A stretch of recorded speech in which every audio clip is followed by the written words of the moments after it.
Hello दोस्तों, स्वागत है आपका मेरे YouTube channel let's study with Poonam में, जिसमें हम जीके जीएस से रिलेटेड टॉपिक के बारे में चर्चा करते हैं।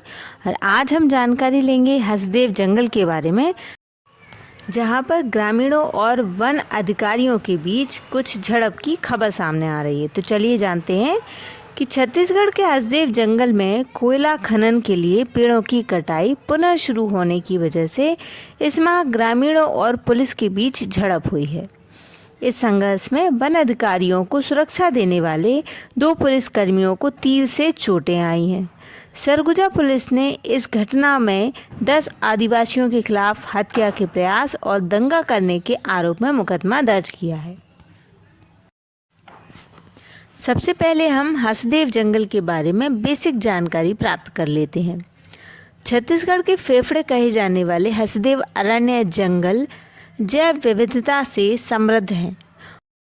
भारतीय वन अनुसंधान और शिक्षा परिषद मध्य भारत का सबसे बड़ा अखंड वन और साल और सागौन के स्वच्छ जंगल भी हैं। कोलफील्ड क्षेत्र के बारे में अगर हम जानें तो हसदेव अरण्य कोल्डफील्ड 1879.6 वर्ग किलोमीटर में सरगुजा, कोरबा और सूरजपुर जिलों को यह कोलफील्ड कवर करता है।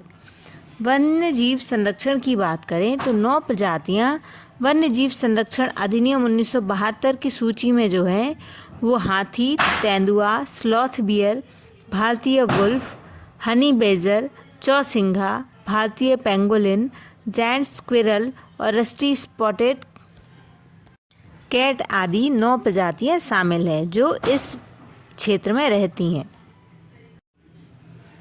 यदि पशु और वनस्पतियों की बात करें तो 92 पक्षी प्रजातियां, 25 स्तनधारी प्रजातियां, 16 प्रकार के सांप, 640 पौधों की प्रजातियां, 128 औषधीय पौधों की प्रजातियां और 40 प्रकार की लकड़ी देने वाली प्रजातियां यहाँ पाई जाती हैं। एक बात विशेष रूप से ध्यान करने योग्य है कि अलग अलग आंकड़ों में यह संख्या अलग अलग हो सकती है, चाहे वो पौधों की प्रजातियों की संख्या हो, पक्षियों की या पेड़ों की। अलग अलग आंकड़ों में संख्याएं अलग अलग प्राप्त होती हैं।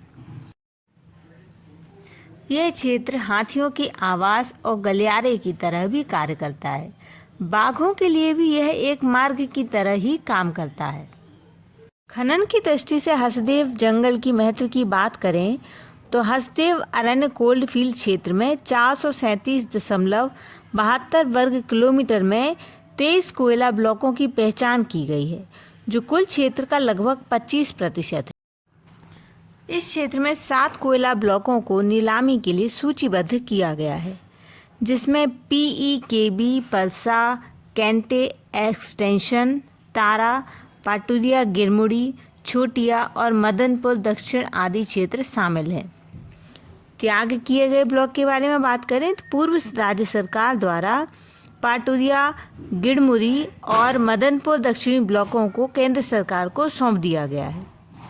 राजस्थान सरकार को आवंटन क्षेत्र के बारे में जानें तो PEKB चरण 1 और चरण 2 परसा और कैंटे एक्सटेंशन कोयला ब्लॉक राजस्थान सरकार यानी राजस्थान राज्य विद्युत उत्पादन निगम लिमिटेड को आवंटित किए गए हैं। इनका खनन अनुबंध और अदानी एंटरप्राइजेज लिमिटेड के साथ होता है। स्थानीय लोगों के रिएक्शन की बात करें तो इस खनन से स्थानीय लोग पूरी तरह से असंतुष्ट हैं। यह खनन उनके गांवों, जंगलों और आजीविका को नष्ट कर देगा और पूरी तरीके से खेती और वन उपज पर स्थानीय लोग उनका जीवन पूरी तरीके से नष्ट हो जाएगा। कई ग्रामीण सरकारी मुआवजे और पुनर्वास प्रस्ताव से असंतुष्ट हैं, जो उन्हें वर्तमान से छोटे घरों में बसने की बात करता है। कई बातें तो ये भी हो रही हैं कि फर्जी ग्राम सभा का आयोजन करके भूमि अधिग्रहण के लिए फर्जी ग्राम सभाओं का उपयोग किया गया है।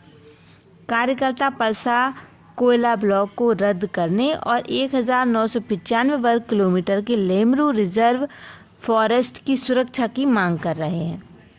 छत्तीसगढ़ बचाओ आंदोलन भी इस हसदेव जंगल के बचाव के क्षेत्र में कार्य कर रहा है।